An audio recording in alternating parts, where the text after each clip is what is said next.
What if you could know the exact thought going through a potential client's head the moment they land on your website?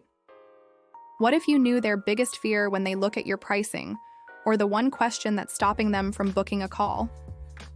Most business owners are forced to guess, throwing information out there and hoping something sticks.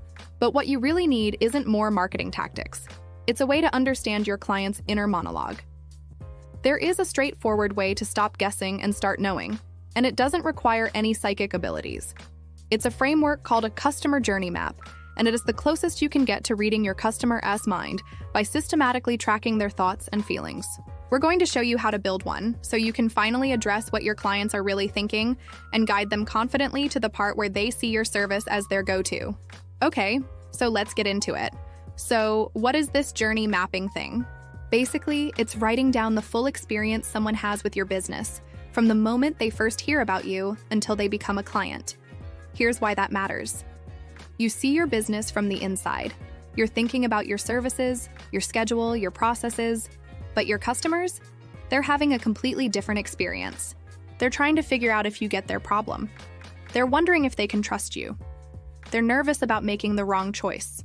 When you write out their experience step by step, you start seeing what they see instead of what you see. And that's when you notice things like, oh, no wonder people aren't clicking that button, or that's why they're not responding to my emails. Think about the last time you hired someone for something important, maybe a lawyer or an accountant. You didn't just pick randomly, right?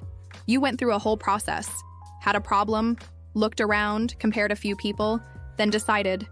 Your customers do the same thing. The question is whether your website and marketing help them through that process or accidentally make it harder. There are 4 stages people move through when they're thinking about hiring you. First, they realize they have a problem. Something's not working and they need help. Let's call this discovery because they're discovering they need something. Second, they start looking into their options, Googling things, asking around, trying to understand what kind of help they need. This is the research stage.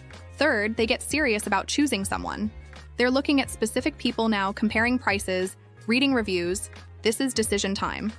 Fourth, they hire you and hopefully stick around, maybe even send you referrals. That's the retention stage. Now here's what most business owners miss. What someone needs from you in the discovery stage is totally different from what they need when they're ready to make a decision. If they just discovered their problem and you hit them with pricing and packages, that's too soon. But if they're ready to choose and you're still giving them basic information, well, honestly, that's too late. For each of these 4 stages, you need to write 2 things: what actually happens and what's probably going through their head. Start with the basics. How do people find you in the discovery stage? Maybe Google, maybe Facebook ads, maybe a friend told them. Write that down. What do they do during research? Probably visit your website, read your about page, maybe grab something free you're offering. List all of that. During decision, they're getting picky, looking at testimonials, comparing your prices to others, maybe trying to book a call. But here's the part that changes everything. For each stage, write down what they're probably thinking and feeling. In discovery, they might be frustrated. Their problem is bugging them and they're wondering, can anyone actually fix this? During research, they're a bit more hopeful but still cautious. They're thinking, this person seems to know their stuff, but will they understand my specific situation? By decision time, they're usually anxious. What if I pick the wrong person? What if this doesn't work? When you understand these thoughts and feelings, you can actually address them instead of just throwing information at people and hoping something sticks. I know this might sound like a project, but honestly, you can do this with a pen and paper in like 30 minutes. Draw 4 boxes. Label them discovery, research, decision, retention. Under each one, just start writing what you know happens. Stuck? Think about your last few clients. What did they ask you before they hired you? What were they worried about? What made them almost choose someone else? You already know this stuff. You talk to your customers all the time.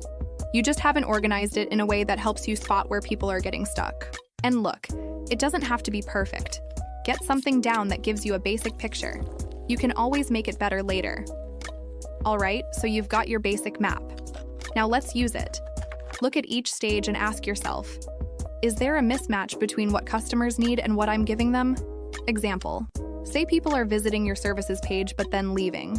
Think about what stage they're in.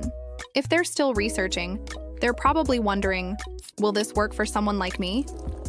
But if your page just lists what you do without answering that question, there's your problem. Or maybe people download your free guide but then ignore your emails.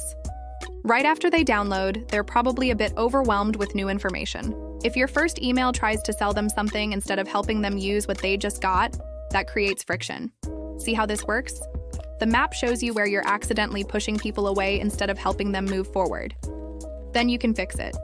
If someone just discovered their problem, help them understand it's solvable.